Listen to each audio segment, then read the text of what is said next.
Hier soir, la municipalité porto-vecchiaise a montré les muscles pour la présentation de sa liste. La salle rouge a accueilli plus de 500 personnes venues en soutien à Jean-Christophe Angelini qui brigue un second mandat. Le maire sortant a notamment pu compter sur la présence du député Paul-André Colombagne, de Saverio Luciani ou encore de Jean-François Luciani et de l'hôtelier porto-vecchiais César Philippe. La démarche Paporti est renouvelée à 30% environ. 7 personnes de moins de 35 ans sont candidates, comme l'architecte Olivia Terrazzoni, seconde de la liste, et Chiara Tafani, enseignante de 26 ans, 18e. Je pense évidemment qu'il faut donner un souffle nouveau, pas que les anciens ne l'aient pas, mais je pense qu'on est force de proposition aussi pour la nouvelle, pour la municipalité, et qu'on se doit de répondre présent. Adjointe à la culture, Dominique Verdogne n'est pas candidate cette fois et n'était même pas dans la salle hier soir. Pour le reste, on privilégie la continuité. Plusieurs adjoints importants sont dans les 10 premiers, comme Natalia Postolatos, Jacques Agostini, ainsi que Michel Girasque. L'actuel premier adjoint a décliné le projet de logement de la mandature à venir.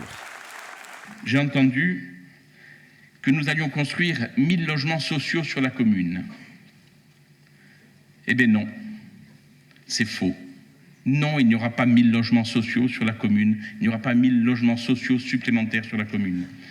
Nous allons, dans le plan Acasas, produire 1000 logements en résidence principale sur la commune. C'est totalement différent. Finaliser le port et le plan local d'urbanisme, investir dans l'eau et l'assainissement, valoriser le Stabiaccio. Jean-Christophe Angelini est convaincu qu'il faut faire plus et mieux. Le maire a par ailleurs critiqué la droite, même si des discussions ont eu lieu avec Georges Mel en amont des élections, et a tiré à boulet rouge sur Femagursiga. Qui ne répare pas le tournoi de la Matonare depuis le départ du Tour de France? Qui ne donne pas incentive à l'extension du port de Plaisance? Premier marché public, je le répète, de Corse. Nous restons très différents politiquement.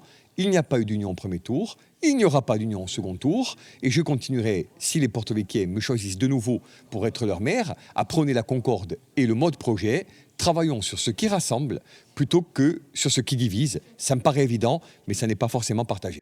Au premier tour, en 2020, Jean-Christophe Angelini avait recueilli 45% des suffrages. Il faisait alors déjà face à une liste de droite et une autre candidature nationaliste soutenue par Femagursiga.